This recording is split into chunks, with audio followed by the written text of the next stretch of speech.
Hi everyone, this is the recap of Game 5 of the Women's World Championship match between Wenjun and Lei Tingjie. The challenger Lei Tingjie managed to break the ice today with a spectacular positional win over the world champion Wenjun. Let's jump right into the action. She keeps playing e4. Again, e4 was played, but this time again instead of the Ruy Lopez, she decided Lei Tingjie decided to go for the Italian game, and which promises not such a big advantage as you might fight for in the Ruy Lopez. However, and this is exactly what happened in the opening. White does not have any big advantage here. But the world champion in this position, she opted, after bishop e3, she opted for a slightly dubious plan after knight e5 and c5. Although it helped her to get some grip of the center, but this pawn structure after knight takes e5, all those dark square pawns are a little bit weak, and especially with the bishop on a7 being without good prospects. And Lei Tingjie managed to take a full advantage of it. So the knight will now go to will go to c3, or maybe the knight can go via f1 to g3, f5, and the queen can go to g4, putting some pressure on the weakened pawns. So after bishop b8, as played in the game, because the bishop on a7 is really badly placed, Lei Tingjie uses the fact that the bishop left the defense of the c5 pawn by queen c4, a very powerful move, attacking the c5 pawn. After b6, the bishop on c6 is unprotected, which allows white to use this fact to play b4. And here was the first critical moment of the game, because black, the best way and the only way to keep the balance here was to play bishop d6, keeping the tension and keeping all the pawns on the board. Instead, and for instance, after a move like b5, bishop b7, white does have a very pleasant advantage. The knight will eventually go to c4. And albeit black pieces are very passive, but white doesn't have any any clear ways to break through, because we only have one open d file. The world champion Wenjun choose to take on b4, which is a concession, because now after the same bishop d6, b5, white will always have this breakthrough of a5 and followed by b6, and targeting the c5 pawn. So black defense will be much more difficult, and look how beautifully Lei Tingjie exploits all of this. Queen c3, the knight is going to c4. Now the knight is exchanged, but now this bishop on the light square bishop is really has no counterparts. So the bishop will go to d5.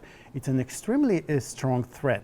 However, Wenjun she found the best way to defend. The knight is going all the way to d4, and Lei Tingjie decided she does not want to see the knight on d4, and thus she transfers the bishop to this a2 g8 diagonal, and now she decided to take on e6, a move which the only move of white which computer disagrees with. But the idea which computer suggests, it suggests a fantastic line of queen c4, knight d4, a5, b takes e5, rook takes a5, bishop c7. It looks to a human eye that we just lose a pawn on b5. But there is a beautiful tactic. After rook a7, knight b5, there is a fantastic resource. Bishop takes f7. The point being that after queen f7, rook takes d8. The bishop cannot take on d8, because the rook, the queen will be lost. And after rook takes d8, queen takes b5, white will win the pawn and probably with a winning position. However, understandably, Lei Tingjie chose to not allow this. She not allow the knight to get to d4, and this using the fact that she controls the d file, she controls the d5 square, and now look at this. The computer says black can defend, but it's very difficult to master a defense here, especially when white plays so greatly. Then the bishop goes to c3, attacking the e5 pawn with the idea to force black to weaken to play f6 and weaken this diagonal a2 g8, and what is even more important, the e6 square. Why the e6 square is important? Because now black cannot keep the queen on e6 because, for instance, rook d8, winning the rook is a very serious threat.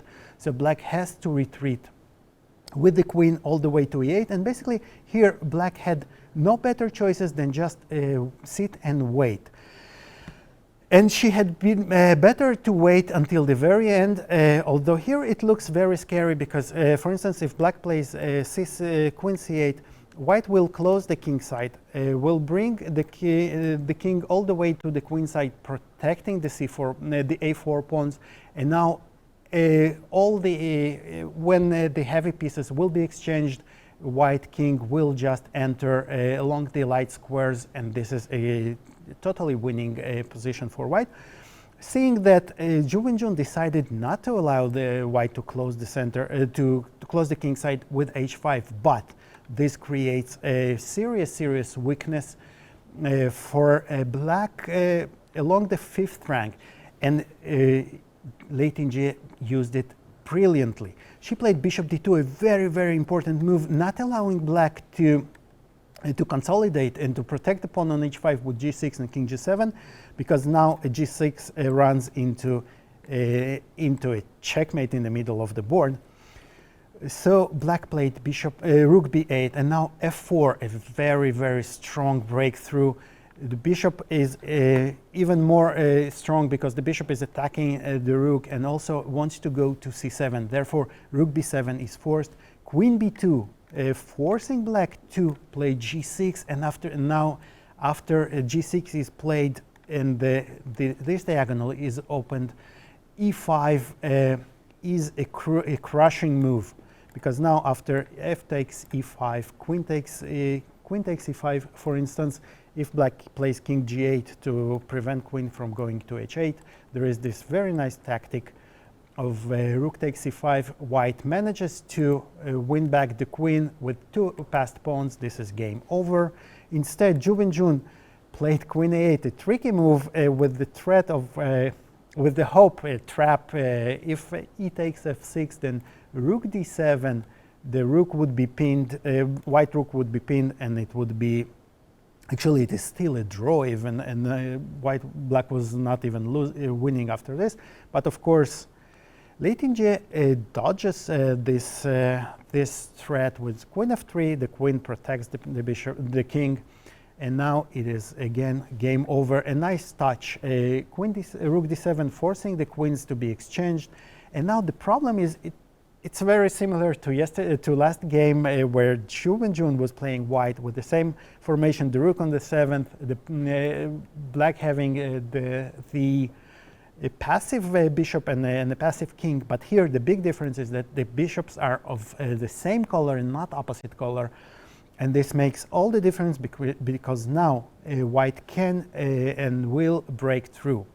Rook b7, the threat is bishop h6 followed by rook b8. For instance, let's say black is not careful enough, so this is the threat from which black can never defend properly, because black is lacking the ability to move the queen. So, sorry, the rook.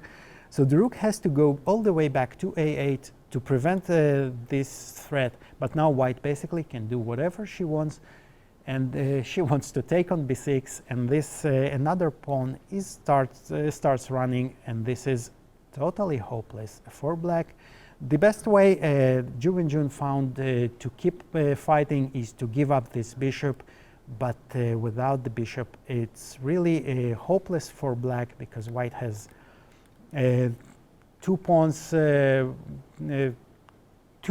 and the h pawn is of the color of the bishop, so not even the slightest chance for black. And Lei Tingjie chooses the simplest way to win, because after the rooks are exchanged, as we said, this pawn is of the correct color and black is hopeless.